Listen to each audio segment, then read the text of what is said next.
This is Zettelcast, brought to you by readers, writers, thinkers, and teachers from LiLLiPub, along with our partners in thought, our Zettelcastans. In this show, we share discoveries that our Zettelcastans have shown us. There you go. And compare notes on how we're using this marvelous invention in our creative work. Thank you for joining us. All right, Brooke, let's do it again. All right. Episode 98, Triple Threat Fiction, Motif, Symbol, Theme. Hello and welcome back to the Zettelcast. I'm Victoria Crowder, your host, author of Zettelcast and for Fiction Writers, and with my co-writers for episode 98, we're diving into a little bit more symbolic territory. So for my prompt, I asked my co-authors to address one of three items in our story. Those of you that have been following along on the Roanoke project know that we're getting down to the wire where we're actually starting to put scenes and sequels together in sequence, hammer out the timeline, and start moving the project really forward towards its end. So I asked my co-authors to consider theme or symbol or motif in what they examined for this week. And so I asked everyone to bring either an example in the story or perhaps in a character, something on one of these three topics.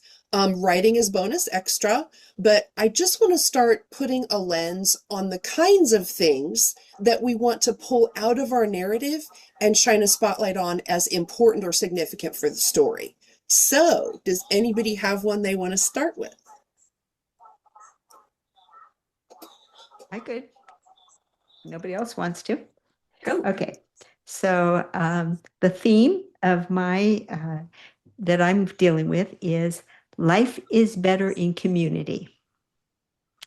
And both of my main characters exemplify this very starkly.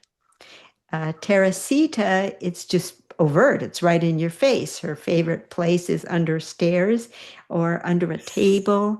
She's visibly separated from community and visibly, at the start of the story, pretty much blocked from community, even from her sister, who's her caregiver. And whereas we have another character who's one of my other main character, Helen, is a middle-aged woman whose children are on the cusp of leaving the house. She has a husband and three thriving children, and one would think that she lives in community. And in fact, all the while the kids were growing up, her house was the main spot where everybody gathered. After school, all of the kids came to her house. In the evening, all of Freddie's friends were gathered in her house. So you would think that she was steeped in community.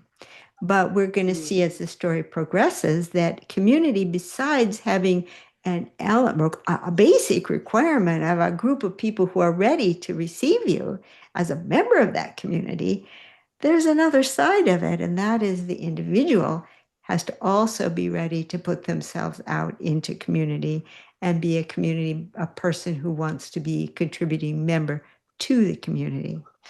Now, Helen has been that all along. Her contribution has always been through food. Every gathering needs snacks, and she has been the queen of snacks. And so she had her role, and we'll see in life that she's defined herself entirely through this role and this role and this role and this role. And now she's, with the roles crumbling around her, she's going to have to ask, well, what is Helen's life? And, who am I? And what do I want to be? And what am I missing out on? Because that's what she's about to discover through a family memory game process. She's going to see that her three daughters and her husband have lived a phenomenally full life that they're recalling in this memory object called a Lucasa as they're building these memories. And she realizes she was only a peripheral member of those events. Mm-hmm. And she's beginning, and so this is going to be her moment of transformation. So if the symbol is the Lucasa, although it's in general, it doesn't have that meaning. But it does always have a meaning because historically, it's the mechanism by which the community as a whole entrusted its memories into the Lukasa in the hands of the one who was the guardian of that, who would tell people back their memories when they needed them. So that's Mm. You know, I would also say that Teresita's her physical proximity of like being under the stairs, those are recurring motifs as well that signal her own development and transformation as a character. So you're working on multiple levels there. Nice. Yeah. Yeah. The visible and the invisible. Awesome. Yeah, yeah.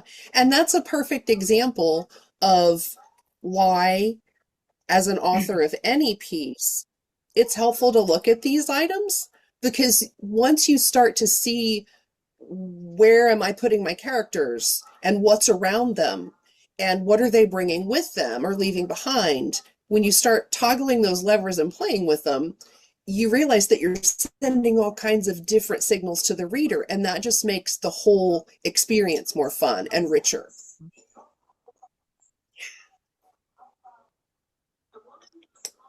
Next. Okay. Mine is memory and forgetting. That's the theme. And my two characters are on either side of the pole. That is Sarah Chen, who's all about memory through her linguistic Lukasa that she brought on board with her. And then there's Sasha, who, when she goes to sleep, forgets whatever happened during the day. So she doesn't have any continuity day to day from the time that she lost her family in an accident that everybody agrees she should have perished in as well. You know, she should have, there's no reason. I mean, the investigator, they don't understand why how she survived. And so for the first time that I could recall in my research, the forensic people are agreeing with the victim, saying, you know, yeah, you really are a miracle, you know, that you survived. So the thing is, though, what do you do when these two characters meet? What happens? And so I decided that I would put them in a getaway place to spend the weekend together. Now, I haven't figured out how they got together, but they are together, right? They're together. And Cool. Friday night, they have a great time and they get together and they're bosom buddies and all this great stuff. And Sarah's feeling great and Sasha's feeling great. And then Sasha goes to sleep and forgets all about it. And she wakes up in the morning and she looks at this person basically with the "who are you" stare, you know. And Sarah looks at the situation and says, okay. And then she begins to redo it all over again, right? She just says, okay, this is the way it goes with this. I'm just going to replant this plant and we're going to go ahead and do it again. So she does it. But then at the end, she's beginning to, and she says, wait a minute, this is going to happen again too. For Sunday night, this is going to happen again. Should I make a recording? Should I, record all her memories and then give them to her as a package?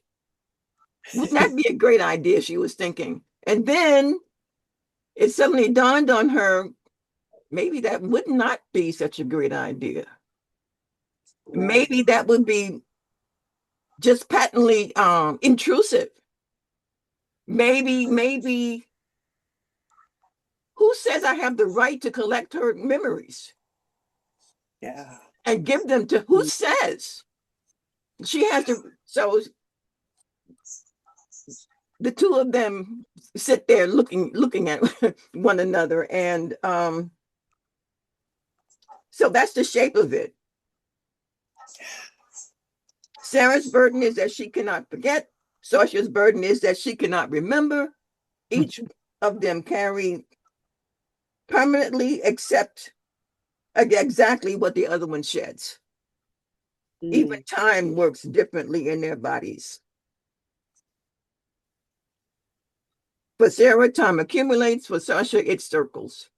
She can't heal, but Sasha cannot be worn down because every morning is genuinely new. So between these two women, the whole theme gets argued daily. One keeps everything, one keeps nothing. On the world, people remember descending from a lost colony and are wrong. Memory isn't just what we keep or lose. Sometimes it's what we invent. Yeah. Memory and forgetting. That's my theme. I love that. Well, and I mean, the cool thing about this kind of exercise is it allows you to get underneath pieces of the story. Like, what a great contrast between these women, and how is that gonna interplay with the people around them? You know, because eventually they're gonna find themselves, especially remembering everything and having that be what you're focused on. When you focus on how to work out those problems between the characters, that's how you go about building story. You know, people think there's some mysterious process about, you know, how did you write that? Or, well, no, you just start thinking about how are they in conflict or not? Or what do I want to weave in there to stir things up or make things work? And then you just start playing with it. I mean, that your notes are a perfect example of how you just start playing with this stuff. And then you start thinking, well, hey, wait a minute.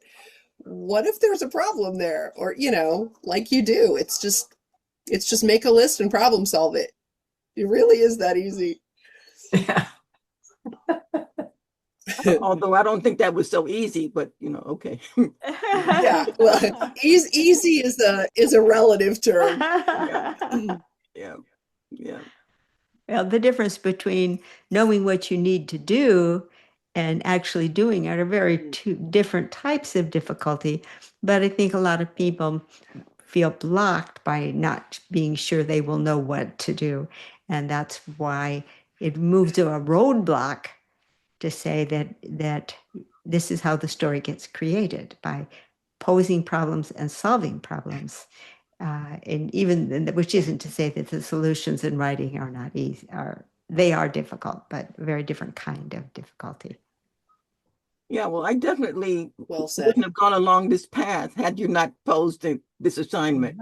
And I think that these two characters have been enriched because of this assignment. So, you know. Yeah. And hats off to you for the very beginning where you said, I don't know how they get together, but they do. Right. That's right.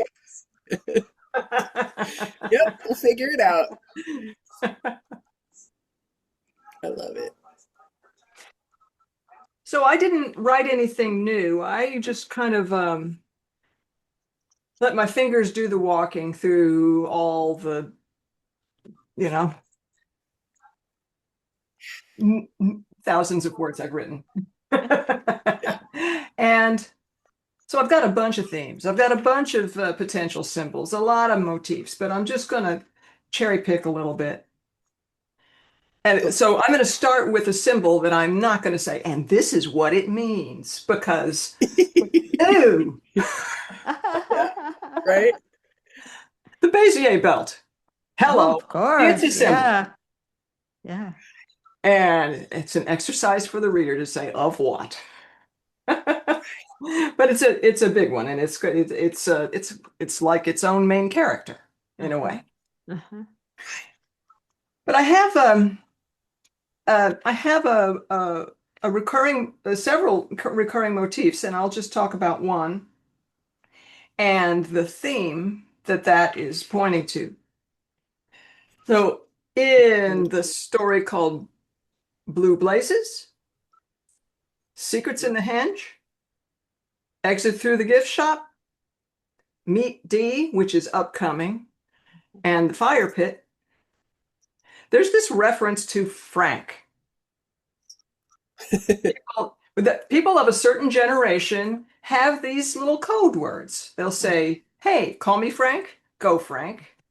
Other people say kind of the full thing, and it signals something even more. And in The Fire Pit, an older generation is saying, what the heck is she talking about? Because Jenna says, call me Frank. And only one person around her says, oh, my kids told me about this. And she relates the story about how something evolved in these children's lives. It started out as a goofy little educational thing, where this goofy little character says, call me Frank, call me utterly Frank, because I am. And as the little kids, they're learning how to be utterly frank, like utterly Frank. And then they get into middle school, and utterly Frank becomes a bit of a joke because he is a dweeb. And then they reach, late adolescence, and they realize it's a great signal between them to just shift our conversation into candor. And so, and they even, I mean, I love the idea of kind of a meme, how it becomes deep instead of, well, it went through its shallow phase, and now it's become deep because of the way that people participate with it and kind of what they miss by discarding what was deep. So candor is the theme there. And I want to cite a book that I read in, I think it was 2019. The book is called Radical Candor, and it's by a woman named Kim Scott. The book has been revised since I read it. I don't know anything about the revision. And I will say I found the book incredibly thought-provoking.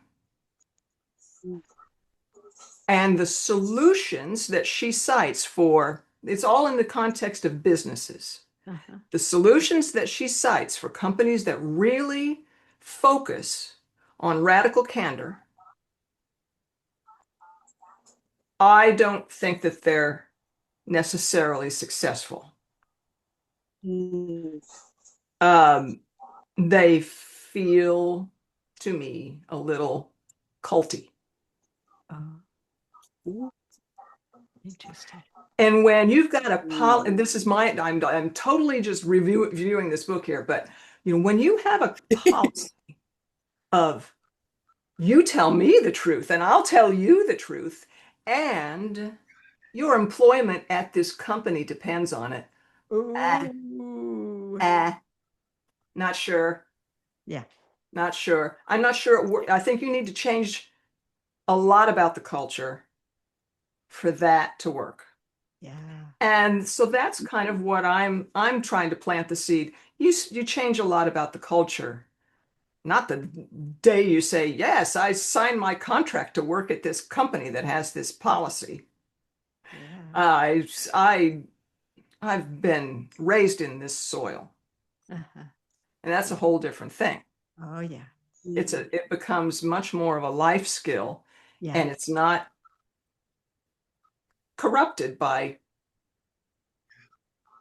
a dog eat dog kind of competitive environment in which people live. Right. Yeah. Yeah. So the the call me Frank thing is my recurring motif, and Candor is one of the many themes that I'm exploring with that.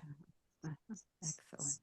That is so fantastic, because that's one of the underpinning beams of the world, I think.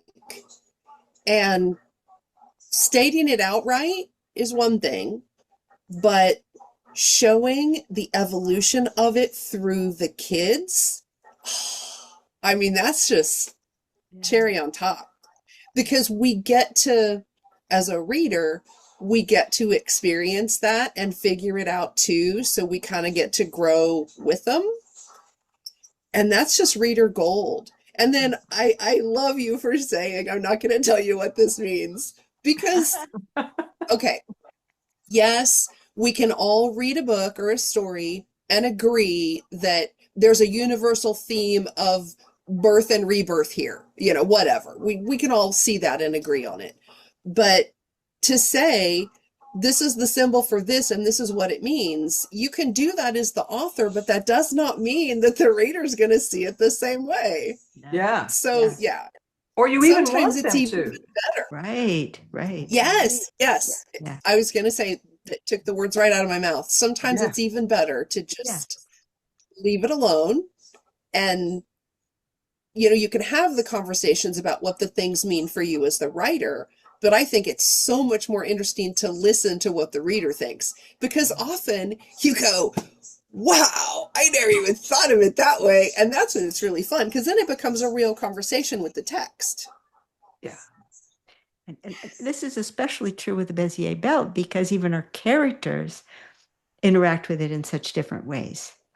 We're introduced to it with all of its power and its fantasy and its mystery and its glory. I mean, it's this marvelous invention that elevates the physicality of the human body and interacts with the earth and leaves lights, and it's just this lets the blind see, and it's just fabulous thing. And then you can go, it can become a very intimate thing where it's stroke the bast. Which piece of bast wants to leave the ground and be pulled up? Which piece of bast is willing to be chosen and willing to be woven? And it is a touch thing. It is a feeling thing. It's a finding a place. It's a watching a pattern grow, and it's communication. Totally different thing. Yeah. Oh, yeah. That's a Or fantastic is it? example. Or We is don't it? know. Yeah. Yeah, that's up to you, dear reader, to let us know. Yeah. Okay. Cruising right on down the road. So for me, if you've been watching, you certainly have a sense that I've been a bit at loose ends with this story.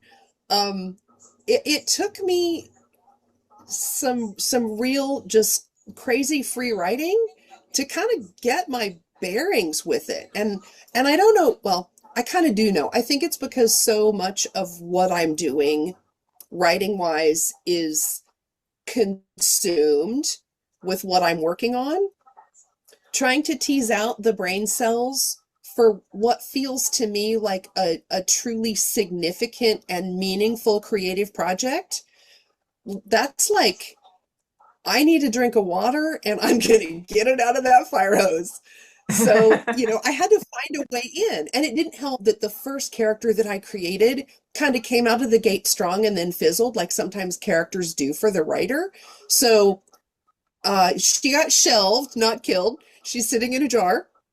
And I finally found my person, I think, of course, at Julianne's.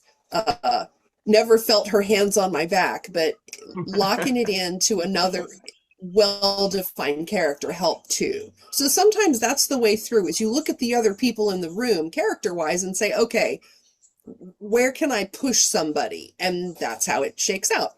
So we know about Margaret that she is or comes from a background of being a deep thinker, an analyst. She kind of has that mind. And we know that as a result of a thing, that has dramatically changed. And she finds herself in what appears to be this kind of self-imposed exile or break with observable reality. But how that plays out is yet to be discovered, even by me. I have notes, but that's it. So when I started thinking about the challenge for this one, first of all, I wanted to write a piece that just really helped me get inside her head, which I feel like I did that. And I wanted to identify some things for her. And honestly, that's one of the first things that started me going down this road of symbol and motif and theme. It bears saying that there's a lot of fuzzy boundaries between these things. And so you can't say symbols are these, motifs are those, and that's theme, because they do interweave, which is what makes them fun, because they're kind of whatever you say they are.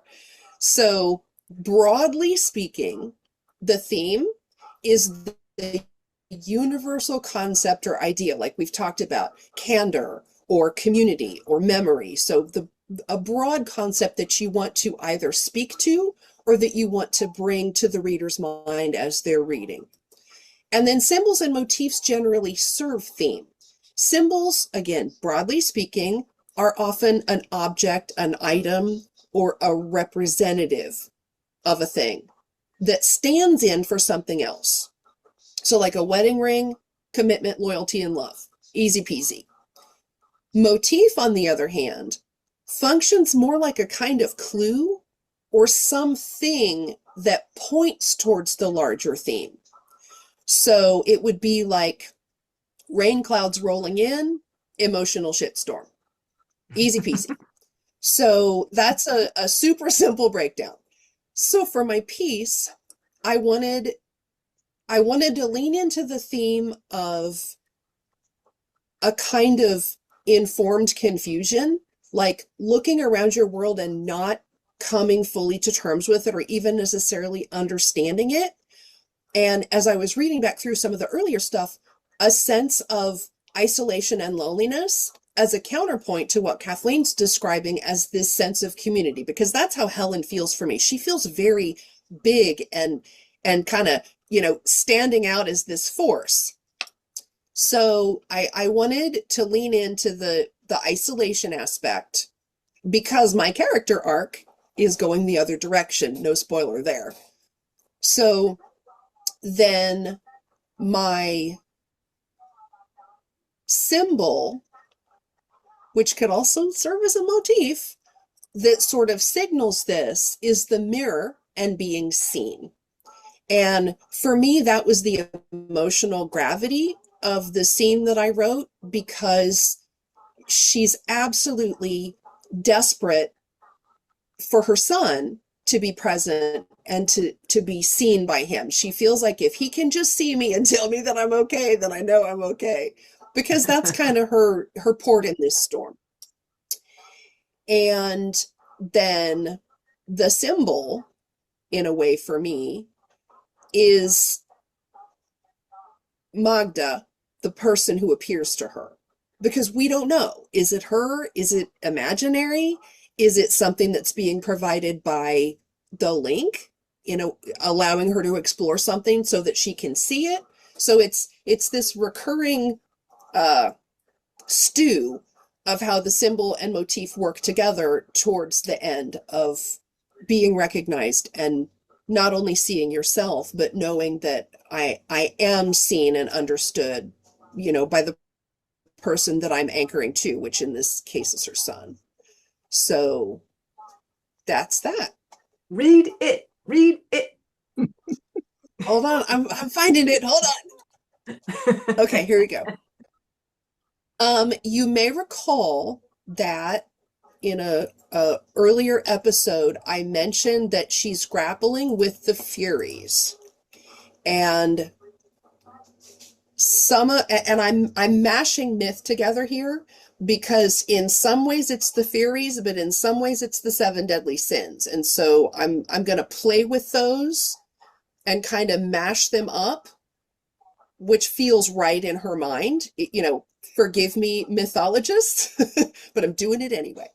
So this is called the Fog of Furies. Margaret was thinking about the lady on the patio as she slipped back inside her room. She thought she heard a whisper in her head, but dismissed it as random noise. She tried to tune into radio silence by focusing on her breath, but as the fog started gathering, she scooted into her overstuffed chair and pulled the blanket across her knees. Lap armor. She carefully removed her glasses to soften the view, took a scoop of blanket into her fist, and let the second string into minutes as she waited. She started the ladder. My name is Margaret. I am home. She recalled Yeats. The world is full of magic things, patiently waiting for our senses to grow sharper. The fury began predictably as a wisp of shadow. First, a thin line that coiled itself into two eyes and a mouth, and then unwound into a wave, undulating around the foot of the bed. Margaret tried to see a cat slinking around the bed leg, or to simply look away, but it never worked. The shadow always found a way into view. She couldn't close her eyes because the dark was even worse, so she resigned herself to witnessing whatever would come. Though her memory was Swiss cheesy, she managed to access a recollection of the form taking new shape in front of her. Magda, she had named it. M-A-N-G, but not quite Margaret. She addressed it quietly. State your purpose. The fury materialized as a gray-haired lady, matronly with a long snake around her waist, its head swinging freely near her knees.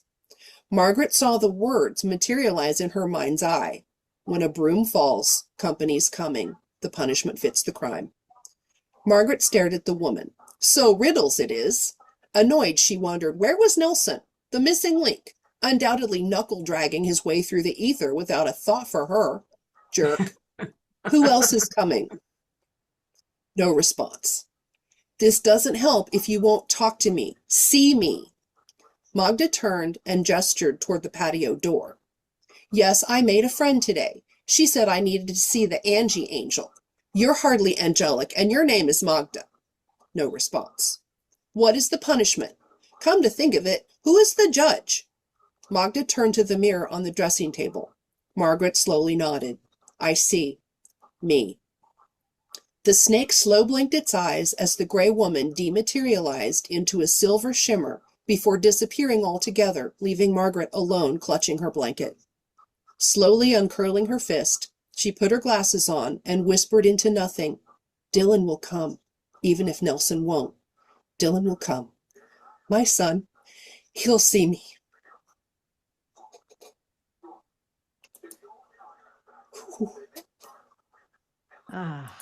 Yeah. So finally, I feel like I found her emotional center, which was huge. Yeah. Because, when you think about these people coming to this new place, they don't know what to expect. And you don't know how the human mind is going to respond to that. And I think that's probably what gave me my footing with her, because I started thinking about what if things didn't go well? Again, how do you create tension and a kind of suspense in a story where there's not a ticking time bomb and nothing's blowing up? Well, the human mind is a pretty good place to start. So when I started thinking about bringing in Gothic elements and what that could look like and how that would tear at you, that I think that was what did it for me to be able to connect with her character. And I just realized I spelled Dylan's name wrong, so I'll have to go back and correct that. Yeah. But yeah. And now we know. You've been did teasing that detail for a few weeks now. Yeah. Yeah. So, and it really does help us straddle the border between the conscious and the dream world. or the subconscious. She's just Yeah. she's in and out of focus in reality. I think it'll be a fun way to not only reveal details, because we know that she's not a straight line. So that gives us a lot of leeway as the writers. If we need her to zag, it's not going to be unexpected. It's going to be like, oh yeah, that's Margaret. But Yeah. then having a little bit of continuity, because Dylan feels like a stable through line for me. And he can pull that weight, which allows her, kind of the way that I see Goofy at times. It allows her to kind of pop in and out in weird ways, but it's not unexpected or weird because we've That's established Goofy. that this Yeah. is how she self-presents. Totally. Established. Yeah, Margaret's the gothic version. And answers the questions, what happens when things go wrong? Uh-huh. Or when you don't see things. That I really want to carry that through as well, because who says that you experience all of these things and see them and accept them for what they are? Yeah. We have a lot of that going on in different places. There's a motif that that you used that I used in the story that I shared last week with Todd kind of seeing something out of the corner of his eyes. And it's similar. Taking shape. Yeah. Yeah.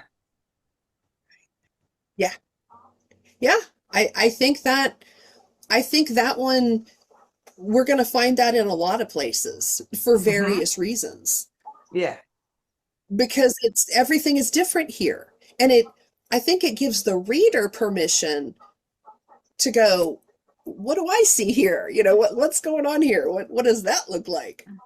So it's another way of signaling to them that things aren't always as they appear, nor do they have to be. Which is why Yates showed up. Yes.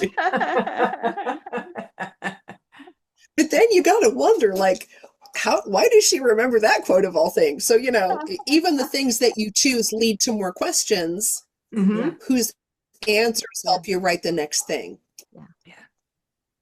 Yeah, that's a good trick. Yep. Well, I think we kind of inadvertently addressed my second question, which was to apply it to each other's things, because we sort of did that along the way. So bonus points. Yeah. Does anybody have anything to add to anybody else's characters or things? Well, I'm amazed at how universal each of our themes are, because as soon as we ask that question, we can each of us pick our own theme and point it out in so many other places. So if life is better in community, who illustrates this better than Jenna? She is the full flower of growing in community, living in community, enjoying all the benefits of community. She's the beautiful exemplar. Whereas if we take a look at Rosemary or Javi, they are two other people who are not tied as much to community for different reasons. So, and Margaret, of course, for her own reasons.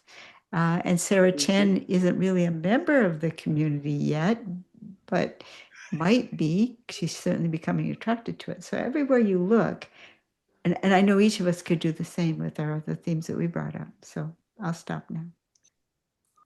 Well, I'll say that, one of another theme that is running through a lot of the things that I have written and plan is echoed with Teresita and with the Call Me Frank thing, and that is the evolutionary nature of language. It dies when you try to fix it, to say we're done. Yeah.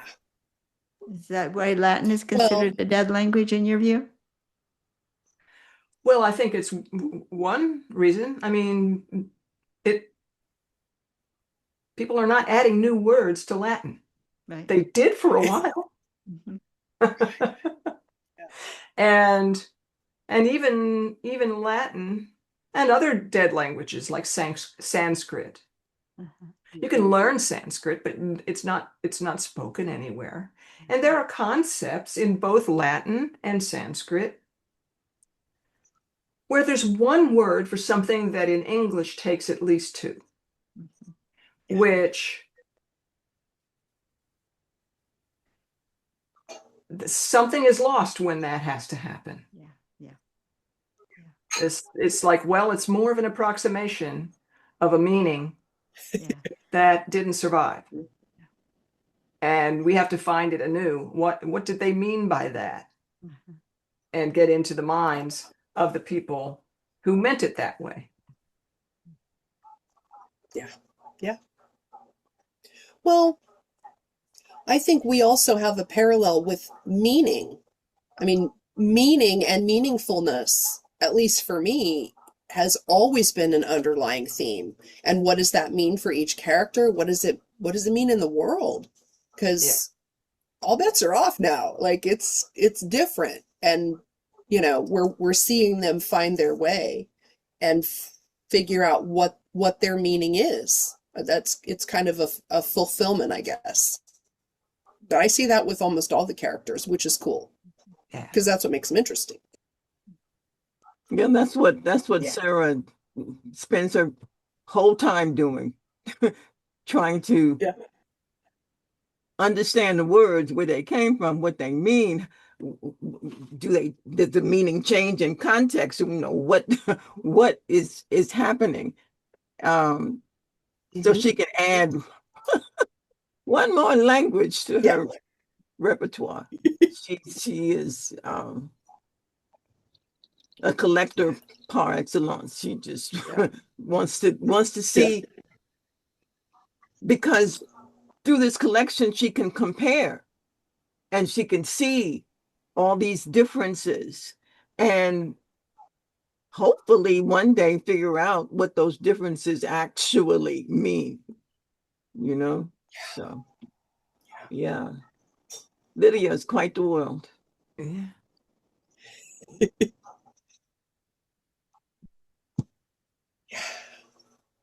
Well, I think we have kind of rounded the barn and come back home. If our viewers or people who managed to find us on the intertubes wanted to hang out or join us, hey, Kathleen, where might they go? They would come to LiLLiPub.org. It's where we hang out when we're not here in YouTube land. LiLLiPub. You'll have a whole lot of fun. We're a great group to hang around with. Come see us. Yay. Thanks, guys. See you next time. Thanks. Bye. Bye.